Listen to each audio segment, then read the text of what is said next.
Welcome back to my channel. मैं हूं आपकी फ्रेंड वर्षा। फ्रेंड्स, आज की इस वीडियो में हम ऑडिटिंग के बारे में बात करेंगे, जिसमें हमने टॉपिक लिया है टाइप्स ऑफ एरर। तो चलिए फ्रेंड्स, वीडियो को स्टार्ट करते हैं। लेकिन वीडियो को स्टार्ट करने से पहले प्लीज़ मेरे चैनल को सब्सक्राइब कर लीजिए, और अगर आपने चैनल को सब्सक्राइब कर लिया तो इस वीडियो को लाइक कीजिए और अपने फ्रेंड्स के साथ शेयर कीजिए। तो चलिए फ्रेंड्स, आज की इस वीडियो को स्टार्ट करते हैं। टाइप्स ऑफ एरर में जो सबसे पहला एरर आता है वो होता है हमारा क्लरिकल एरर। क्लरिकल एरर कौन से एरर होते हैं फ्रेंड्स? क्लरिकल एरर वो एरर होते हैं जिसके अंदर जो कोई भी ट्रांजैक्शंस की एंट्री की जाती है उनकी पोस्टिंग रॉन्ग वे में हो जाती है। यानी कि या तो वो रॉन्ग साइड ट्रीटमेंट कर दिया जाता है, डेबिट का क्रेडिट साइड और क्रेडिट का डेबिट साइड, या फिर उनमें रॉन्ग अमाउंट जो है वो उसको लिख दिया जाता है। टोटलिंग में भी गड़बड़ हो सकती है, उसको बैलेंस करने में गड़बड़ हो सकती है। तो इस तरह की सारी एरर्स क्लरिकल एरर्स कहलाती हैं। इसमें जो फर्स्ट टाइप है वो है error of omission. Error of omission take place when a transaction is completely और partially not recorded in books of account. यानी कि एरर ऑफ ओमिशन वो एरर होते हैं जिसके अंदर अगर कोई भी ट्रीटमेंट किया जाता है तो या तो कम्प्लीटली या फिर पार्शियली हम उसको बुक में रिकॉर्ड करना भूल जाते हैं। तो इस तरह की चीज़ें हमारी एरर ऑफ ओमिशन कहलाती हैं। सेकंड आता है error of commission. Error of commission वो एरर होते हैं जिसमें हमारा जो भी हम रिकॉर्ड करते हैं वो इनकरेक्टली रिकॉर्ड हो जाता है। यानी कि हमें करना था राम का खाता डेबिट और हो जाता है हमसे श्याम का खाता। यानी कि कोई भी अकाउंट हो वो गलत वे में गलत अकाउंट हम डेबिट या क्रेडिट कर देते हैं, तो वो हमारी कहलाते हैं एरर ऑफ कमीशन। नेक्स्ट आता है हमारा error of principle. Error of principle वो एरर होते हैं जिसके अंदर अगर हम कोई भी एंट्री रिकॉर्ड करते हैं तो वहाँ पर जो फंडामेंटल प्रिंसिपल्स होते हैं बुक कीपिंग और अकाउंटेंसी के, उसको हम नेग्लेक्ट कर देते हैं कभी कभी, या फिर बाई मिस्टेक वो हमसे गलत हो जाते हैं। जैसे कि हमें पता है कि जो भी हमारे लॉस एंड एक्सपेंसेस होते हैं वो हमारे डेबिट होते हैं, लेकिन कई बार ऐसी चीज़ें हो जाती हैं जो हम करना भूल जाते हैं। या फिर हमें पता है कि अगर हमने जो कोई भी माल परचेस किया है तो माल हमने परचेस किया है तो वो हमारा डेबिट होगा, लेकिन हम क्या करते हैं उस माल को परचेस करने की जगह हम वहाँ पे पर्टिकुलर उस पर्सन का नाम लिख देते हैं। तो कई बार इस तरह की चीज़ें ऐसी होती हैं जो कि फंडामेंटली अगर देखा जाए तो वो रॉन्ग होती हैं। तो इस तरह की एरर हमारी एरर ऑफ प्रिंसिपल कहलाती हैं, जिसमें जो प्रिंसिपल होते हैं हम उसको फॉलो नहीं कर पाते। नेक्स्ट आता है हमारा compensating error. Friends, compensating error वो एरर होते हैं जिसके अंदर हमारी एंट्री तो हो जाती है, यानी कि एक एंट्री दूसरी एंट्री से कंपनसेट हो जाती है, लेकिन यहाँ पर क्या होता है आपका जो बैलेंस होगा उस पर कोई फैक्ट नहीं पड़ेगा, क्योंकि यहाँ पर क्या था, एक एंट्री करनी थी हमें 100 रुपीज से डेबिट और दूसरी एंट्री करनी थी हमें 10 रुपीज से डेबिट। यहाँ क्या हो गया, जहाँ पे हमें 100 लिखने थे वहां लिख दिए हमने 10, और जहाँ हमें 10 लिखने थे वहां लिख दिए 100। तो यहाँ पर क्या हुआ, बैलेंस तो हमारा दोनों का सेम रहा, लेकिन क्या हो गया, एंट्री हमारी रॉन्ग हो गई। तो इस तरह की एंट्री हमारी कंपनसेटिंग एंट्री कहलाती है। यानी एक रॉन्ग एंट्री दूसरी रॉन्ग एंट्री से कंपनसेट हो गई, जिससे बैलेंस पे हमारे कोई भी इफेक्ट नहीं पड़ा। अब हम बात करते हैं डिटेक्शन ऑफ एरर की, कि अब इन एरर को डिटेक्ट किस तरह से किया जाता है। फ्रेंड्स, अगर डिटेक्शन ऑफ एरर की बात करें तो ये ड्यूटी एक ऑडिटर की नहीं होती है। उसका काम होता है सिर्फ उस जो भी ऑडिट की अकाउंटेंट ने जो बुक प्रिपेयर की है उसको चेक करना। लेकिन कई बार ऐसा होता है कि जो अकाउंटेंट किसी भी बुक को प्रिपेयर करता है तो उसके पास इस तरह की कोई भी चीज़ें ऐसी नहीं होती हैं जिससे वो हम ये पता लगा पाएँ, या फिर कई बार उसके पास इस तरह के प्रूफ नहीं होते हैं, या फिर कई बार उसको एक्सप्लेन करने के लिए अकाउंटेंट के पास कोई सोर्स नहीं होता है। तो इस तरह की चीज़ों को देखने के लिए एक ऑडिटर को फिर से उस चीज़ों को एनालाइज करना पड़ता है। तो ये कई बार ऑडिटर को ये पूरी चीज़ें जो भी उसने टोटल लगाया है ट्रायल बैलेंस का वो चेक कर सकता है, या फिर उसके साथ ही साथ अगर ऑडिटर ने किसी भी तरह का कोई भी ट्रायल बैलेंस है उससे लेजर से भी कभी बार वो मिला सकता है। जो भी डेटर्स की लिस्ट है उसको चेक करने का काम हो सकता है एक ऑडिटर का। ऑडिटर ट्रायल बैलेंस के अंदर जो भी बैलेंस दे रखा है उसको किसी भी जो भी वेरिफिकेशंस हैं या फिर जो भी वाउचर्स हैं उससे मिलान कर सकता है। सेल्फ बैलेंसिंग सिस्टम वो फॉलो कर सकता है। साथ ही साथ जो भी बैलेंस गिवन है P&L अकाउंट में या फिर बैलेंस शीट में उसको भी फाउंड आउट कर सकता है, उनको चेक कर सकता है, क्रॉस चेक कर सकता है कैश बुक से, सेल्स बुक से। तो ये सारी चीज़ें क्या हैं, ऑडिटर कर सकता है। अब नेक्स्ट आता है हमारा detention and prevention of fraud. Detention and prevention of fraud को जानने से पहले कि ये कितनी तरह के होते हैं, हमें पहले इनके मीनिंग को जानना होगा। तो फ्रॉड का मतलब फ्रेंड्स यहाँ पर होता है फॉल्स रिप्रेजेंटेशन, यानी कि गलत तरीके से किसी भी चीज को दिखाना, वो फ्रॉड कहलाता है। और एंट्री मेड इंटेंशनली, यानी कि फ्रॉड के अंदर आपकी इंटेंशन होते हैं किसी चीज को छुपाना या उसको गलत तरीके से दिखाना। और without being in trust with a view to destroy somebody, यानी कि किसी भी पर्सन को हार्म पहुंचाना, किसी भी पर्सन को लॉस करवाने का काम इंटेंशनली अगर आप कुछ भी चीज हाइड कर रहे हो तो फ्रॉड के अंदर आता है। हम बात करेंगे कि कितने तरह के फ्रॉड होते हैं। तो फ्रेंड्स, फ्रॉड जो मेनली होते हैं वो 3 तरह के होते हैं। फर्स्ट आता है हमारा miss appropriation of cash. Miss appropriation के अंदर फ्रेंड्स यहाँ पर जो कैश होता है उसको मिस एप्रोप्रिएट करके दिखाया जाता है, यानी कि ऐसा कोई भी कैश जो रिसीव हुआ है या तो उसको छुपा दिया जाता है, हाइड कर दिया जाता है, शो नहीं किया जाता, या फिर उसको जो भी एक्चुअली रिसीव हुआ है उससे लेस अमाउंट पे दिखाया जाता है, या फिर कोई फिक्टिशियस एंट्री क्रिएट कर दी जाती है किसी पेमेंट की कि ये कैश हुआ है, इसका कैश पेमेंट हुआ है, लेकिन रियल में वो हुआ नहीं होता। तो इस तरह की चीजें जो होती हैं वो हमारी मिस एप्रोप्रिएशन ऑफ कैश में आती हैं। सेकंड जो फ्रॉड होता है वो होता है miss appropriation of good. Friends, miss appropriation of good के अंदर यहाँ पे जो भी गुड होता है उसको हाई वैल्यू पे दिखा दिया जाता है बुक के अंदर, या फिर उसको हाइड कर दिया जाता है और ये दिखा दिया जाता है कि स्टॉक में कम माल है, जबकि स्टॉक में ज्यादा माल रखा होता है गोडाउन के अंदर। तो इसमें क्या होता है, कई बार इस तरह की चीजों को लेस शो करके दिखा दिया जाता है और बाद में उसको फिर ऊंचे दामों पे ब्लैक सेल की जाती है उसकी। तो इस तरह की चीजें जो होती हैं वो मिस एप्रोप्रिएशन ऑफ गुड्स के अंदर आती हैं। नेक्स्ट आता है fraud and manipulation of accounts. Fraud and manipulation of account का मतलब फ्रेंड्स यहाँ पर ये है कि जो भी अकाउंट्स प्रिपेयर किए जाते हैं कंपनी के अंदर, उनको गलत तरीके से बनाया जाता है, प्रिपेयर किया जाता है, गलत तरीके से शो किया जाता है जो भी हमारी हायर पार्टी होती है उनके सामने, जिससे कि उन लोगों को इस तरह की चीजें अगर वो देखें तो उसके लिए वो ज्यादा फंड आगे आगे से उसको शो करें या फिर ज्यादा फंड प्रोवाइड करें अपने फाइनेंशियल डिपार्टमेंट को, जिससे कि वो क्या करेंगे कि वो जो फंड उनको ज्यादा प्रोवाइड किया जाएगा उसका वो गलत यूज कर सकते हैं। तो इस तरह की चीजें कई बार ऐसी होती हैं जो कि अकाउंट्स में तो कुछ और होती हैं जबकि रियल में कुछ और ही होती हैं। तो उनको अकाउंट्स में उनकी हाई वैल्यू दिखाना या फिर अकाउंट्स में लो वैल्यू करके दिखाना, तो इस तरह की चीजें क्या होती हैं, ये कई बार अकाउंटेंट या फिर कई बार जो अदर पार्टीज होती हैं उनके द्वारा कर दी जाती हैं, जो कि इनको फाइंड आउट करना एक ऑडिटर का काम होता है कि इस तरह की चीजों को वो चेक करे, वेरीफाई करे, क्रॉस चेक करे, वाउचर से मिलान करे। ठीक है। अब नेक्स्ट आता है ऑडिटर क्यों जरूरी होता है, यानी कि ऑडिटर या फिर ऑडिटिंग करवाना क्यों कंपलसरी होता है, क्यों ये करवाया जाता है। फ्रेंड, जैसा कि आपने ऊपर इतने सारे ये एरर्स पढ़े थे, इससे आपको पता चल ही गया होगा कि इन सारी चीजों जो भी एक्टिविटी गलत तरीके से की जा रही हैं उनको रोकना ऑडिटिंग का काम होता है। तो ये एक एडवांटेज भी हो सकता है ऑडिटिंग का कि इसके थ्रू फिर हम पता लगा सकते हैं कि हमारे कंपनी में हमारे जो स्टाफ है या फिर हमारे साथ जो भी हमारे कलीग हैं वो किस तरह का काम कर रहे हैं, वो ऑनेस्ट है या नहीं हमारे लिए। तो इस तरह की चीजें हम इनके थ्रू पता लगा सकते हैं। हम वन बाय वन डिस्कस करेंगे। तो फर्स्ट आता है फॉर बिजनेस इटसेल्फ, यानी कि एक बिजनेस के लिए क्या इंपॉर्टेंस है एक ऑडिटिंग की।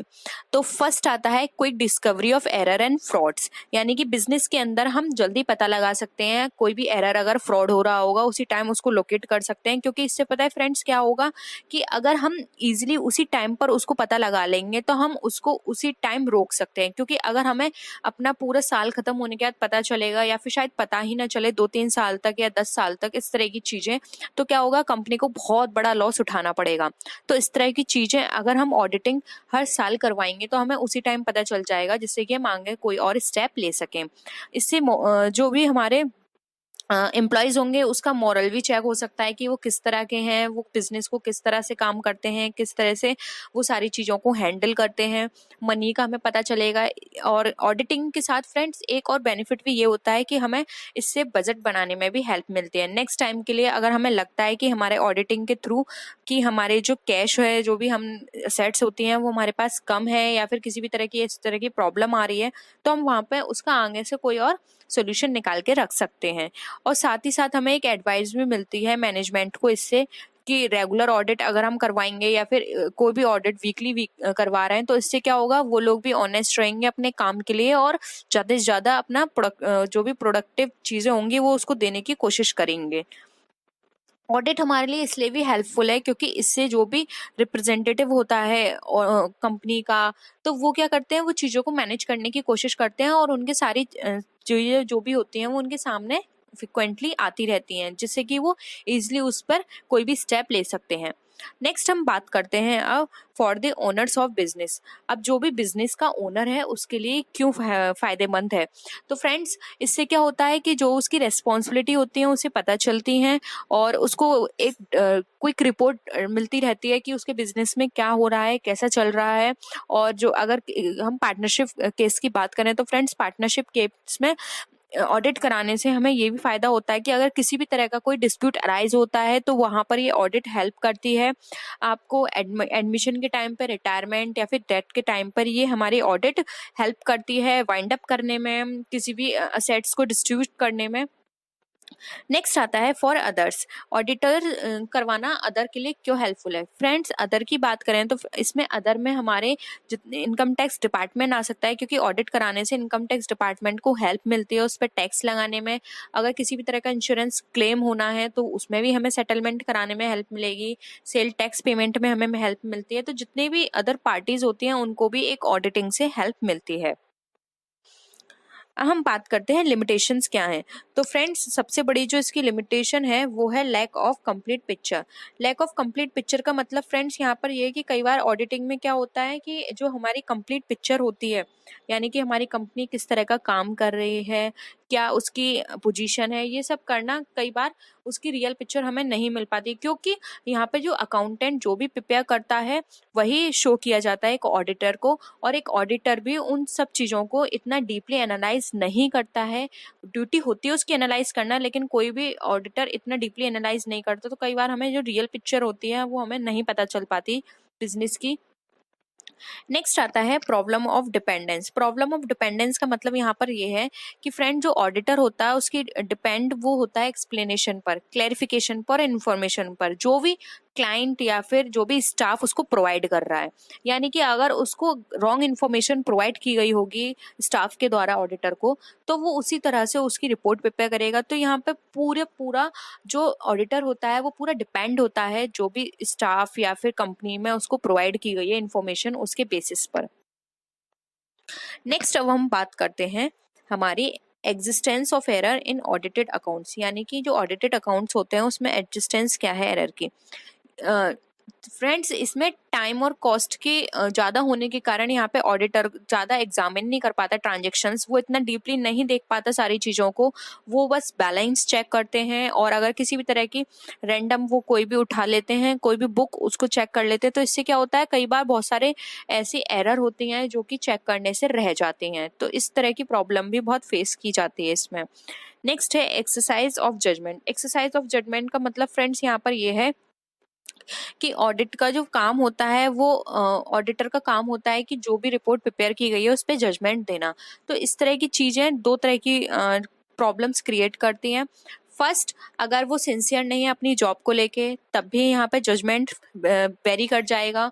और सेकंड, ये पर्सन टू पर्सन डिफर करता है, हो सकता है कि किसी ऑडिटर का पर्सनल जो एस्पेक्ट है वो किसी चीज़ को लेके अलग हो। तो यहाँ पर क्या होता है, जो ऑडिटर आपको प्रोवाइड करेगा जजमेंट पूरी बुक को लेकर कि आपकी बुक्स इस तरह की हैं या फिर इसमें इस तरह का प्रॉब्लम है, तो कई बार यहाँ पे बहुत सारी चीज़ें इफेक्ट कर जाती हैं। नेक्स्ट आता है डाइवर्सिफाइड सिचुएशन। डाइवर्सिफाइड सिचुएशन का मतलब फ्रेंड्स यहाँ पर यह है कि ऑडिटर जो ऑडिटिंग होती है वो एक तरह से मैकेनिकल वर्क की तरह कंसिडर की जाती है। तो इसमें जो भी ऑडिटर होता है उसकी पोजीशन होती है कि वो जो भी ऑडिट प्रोग्राम है जो भी फ्रेम किया गया है उसके द्वारा उसको ऑल सिचुएशन पे फॉलो करे। तो यहाँ पर क्या होता है, हम जो भी सिचुएशन वो फॉलो करेगा, तो यहाँ पर वो हर एक सिचुएशन में उस चीज़ को फॉलो नहीं कर सकता है, क्योंकि यहाँ पे बहुत सारी ऐसी डाइवर्सिफाइड सिचुएशन आ सकती हैं कंपनी में जिसमें ऑडिटर उन सारी चीज़ों को अप्लाई नहीं कर पाए। तो डाइवर्सिफाइड सिचुएशन होने के कारण भी कई बार बहुत सारे मेथड्स, बहुत सारे उसकी प्रैक्टिसेस यहाँ पर फॉलो वो नहीं कर पाता है, जिसके कारण जो कंपनी के जो अकाउंट्स होते हैं उस पर इफेक्ट पड़ता है। नेक्स्ट आता है लैक ऑफ एक्सपर्टीज। अगर ऑडिटर के पास लैक ऑफ एक्सपर्टीज होगी तब भी हमारे जो अकाउंट्स होंगे उसको इफेक्ट पड़ेगा। जो भी ऑडिटिंग रिपोर्ट बनकर आएगी वो हो सकती है बाइस्ड हो या फिर इतनी रियल ना हो, इतना ट्रू पिक्चर वो ना शो करे। नेक्स्ट आता है limitation of internal control. Limitation of internal control का मतलब फ्रेंड्स यहाँ पे ये है कि अगर बहुत ज़्यादा कंट्रोल किया गया है ऑडिटर का रिपोर्ट को फेयर बनाने के लिए, ट्रुथ बनाने के लिए, अगर स्टाफ ने ये कहा है कि चाहे कुछ भी हो, कितने भी एरर हो, आपको बस अच्छी रिपोर्ट बना के देनी है, आपको फेयर चीज़ें दिखानी है, हर चीज़ आपको अच्छी करके दिखानी है, तो यहाँ पर पता है क्या होगा, अगर इंटरनल कंट्रोल इतना ज़्यादा है तो एक ऑडिटर अपनी उसकी जो भी ड्यूटी है उसको अच्छे से परफॉर्म नहीं कर पाएगा। तो कई बार इस तरह की चीज़ें देखी गई हैं, कंपनियां करती हैं, क्योंकि एक ऑडिटर जो होता है वो वही इमेज बना के देगा जो कि कंपनी ने उसको बनाने के लिए कहा है। वैसे अगर मॉरल ड्यूटी देखी जाए एक ऑडिटर की तो वो होता है true and fair report banana.